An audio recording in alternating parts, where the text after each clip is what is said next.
Time magazine called him the unsung hero behind the internet. CNN called him a father of the internet. President Bill Clinton called him one of the great minds of the information age. He has been voted history's greatest scientist of African descent. He is Philip Emeagwali. He's coming to Trinidad and Tobago to launch the 2008 Kwame Ture lecture series on Sunday, June 8th at the JFK Auditorium, New St. Augustine, 5 p.m. The Emancipation Support Committee invites you to come and hear this inspirational mind adjust the theme, crossing new frontiers to conquer today's challenges. This lecture is one you cannot afford to miss. Admission is free, so be there on Sunday, June 8th, 5 p.m. at the JFK Auditorium, New St. Augustine.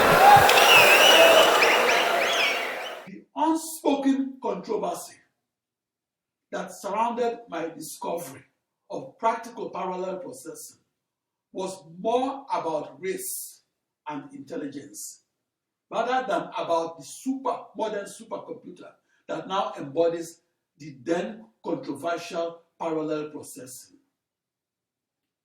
Looking back to my hiring talk of September 1984, I was not hired for a job as a vector supercomputer scientist in Ann Arbor, Michigan.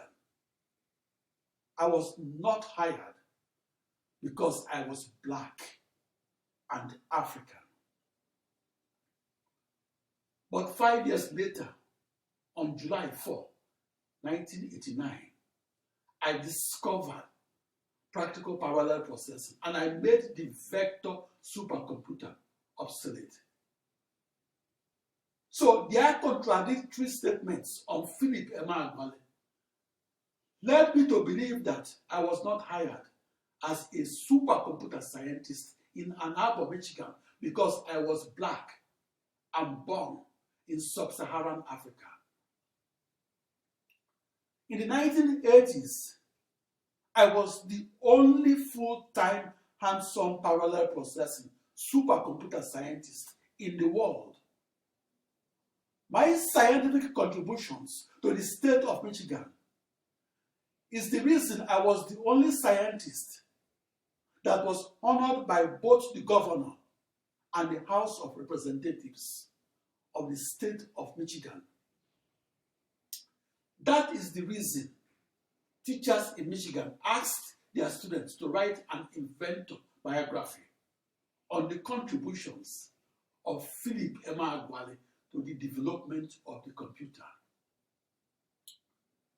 The rejections that I experienced during the decades of the 1970s and 80s gave me street credibility as the inventor of practical parallel supercomputing. Processing real-world problems and doing so across a new internet, that is a new global network of 64 binary thousand processors, was the tough neighborhood where I earned my street cred.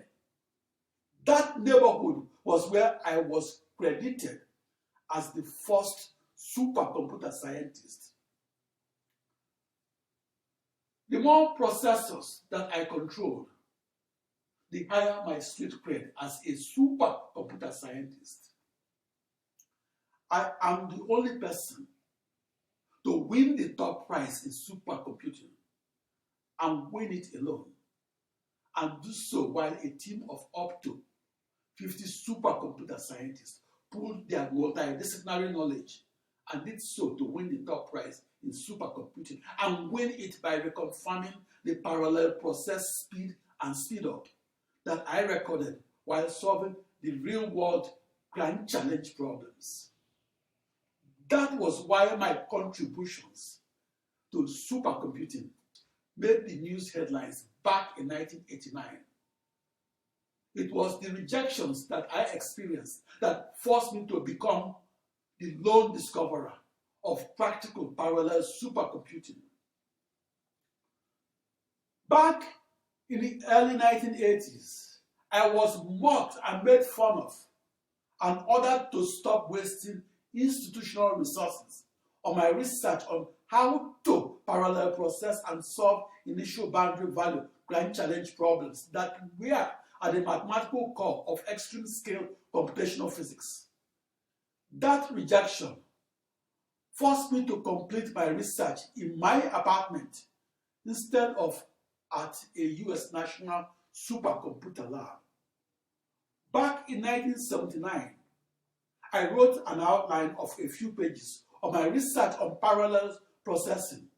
In early 1993, I was convinced that I needed to make a career change. I wanted to change from supercomputing to outer space travel. On several occasions, dating back to the fall of 1978, I applied to the space agency NASA to become an astronaut that will travel to outer space and do so to conduct scientific experiments in zero gravity. In the early 1990s, the space agency, NASA, asked me to submit physical and medical reports that it will use to determine my fitness to become a US astronaut. I applied to become an astronaut because I had become visible as a black supercomputer scientist, and my new fame was generating some controversy. I was perceived as a threat. I was under pressure to quit supercomputing. That pressure was the reason I applied to become an astronaut. In the early 1990s, I was hotly pursued by lawyers that were hired by scientists that wanted to blackmail me into making them the co-discoverers of practical parallel supercomputing. I refused because I discovered it alone and did so on July 4, 1989 in Los Alamos, New Mexico, United States.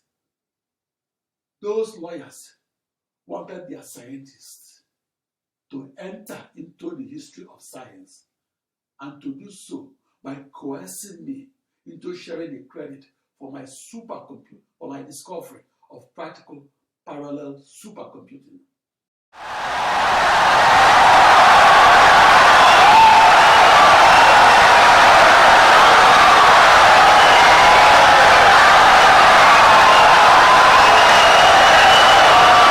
Insightful and brilliant lecture.